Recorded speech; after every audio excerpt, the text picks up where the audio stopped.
ជំរាបសួរសួស្តីបងប្អូនទាំងអស់គ្នាថ្ងៃនេះយើងមកធ្វើនំកូរ៉េមួយមុខញ៉ាំហើយសម្រាប់នំនេះគឺមានឈ្មោះថានំផាឆនហ្នឹងគឺគេនិយមញ៉ាំណាជនជាតិកូរ៉េគឺនំបុរាណរបស់សម័យមុនណាហើយគេយកមកច្នៃដាក់ជាគ្រឿងសមុទ្រអីទៀតហ្នឹងគេហៅឈ្មោះផ្សេងឥឡូវបងប្អូនដែលគាត់ទស្សនាកុំភ្លេចជួយចុច Subscribe YouTube Channel នឹងខ្ញុំអ្នកមួយផងហើយសម្រាប់នំនោះគេញ៉ាំជាមួយនឹងទឹកជ្រលក់អញ្ចឹងណាឥឡូវយើងមកមើលពីវិធីធ្វើមុនដំបូងនេះគឺខ្ញុំលាយម្សៅស្រូវសាលីសម្រាប់ម្សៅស្រូវសាលីនេះគឺខ្ញុំលាយចំនួន3ស្ព្រាបាយហើយបងប្អូនអាចមើល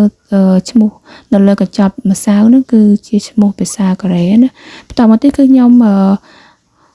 ដាក់ម្សៅបំពងនឹងចំនួន3ស្ព្រាបាយទៀតហើយសម្រាប់ម្សៅបំពងនេះគឺរូបរាងអញ្ចឹងបងប្អូន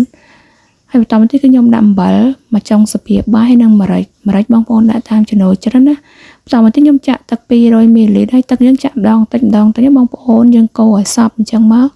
ឲ្យលាយម្សៅយើងចូលគ្នាល្អសិនមកយើងកូរមិនឲ្យសព្វមកឲ្យម្សៅយើងលាយចូលគ្រឿងចូលអីបន្តិចសិនណាបងប្អូនទាំងអស់គ្នា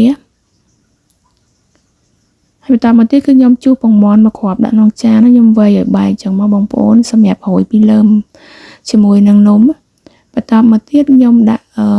ផេងឆាឲ្យក្តៅខ្ញុំដាក់ស្លឹកខ្ទឹមហើយស្លឹកខ្ទឹមគឺយើងដាក់រៀបឲ្យស្មើអញ្ចឹងមកហើយយើងយកម្សៅដែលយើងលាយបាញ់មិញហ្នឹងយកមករោយពីលើរោយម្សៅហ្នឹងតតែអស់ណាបងប្អូនទាំងអស់គ្នារោយម្សៅដែលយើងលាយបាញ់មិញហ្នឹងទៅលើស្លឹកខ្ទឹមហ្នឹងនិយាយទៅយើងរោយតាមសតប់ស្ដាមខ្ទឹមអញ្ចឹងមក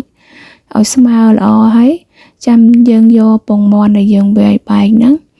យកមកដាក់ពីលើរោយពីលើតិចអញ្ចឹងណាបងប្អូនទាំងអស់គ្នាហើយបន្តមកទៀតគឺយើងដាក់ឆ្នាំងឲ្យក្តៅនិយាយទៅយើងដាក់ភ្លើងតិចដុតរហូតតតែសាច់នំរបស់យើងហ្នឹងឡើងឆ្អិនម្ដងបន្តិចណាហើយយើងអាចឆ្កឹះប្រែមើលបានណាបងប្អូនទាំងអស់គ្នាកន្លែងហ្នឹងយើងប្រែមើលកុំឲ្យនំរបស់យើងខ្លោចបន្តមកទៀតខ្ញុំយកម្សៅម្ទេសក្រៀមហ្នឹងយកមករោយពីលើតិចអញ្ចឹងណារោយពីលើបើសិនជាបងប្អូនអត់មានម្សៅម្ទេសក្រៀមទេបងប្អូនអាចហាន់ម្ទេសយើងហ្នឹងស្រស់ហ្នឹងដាក់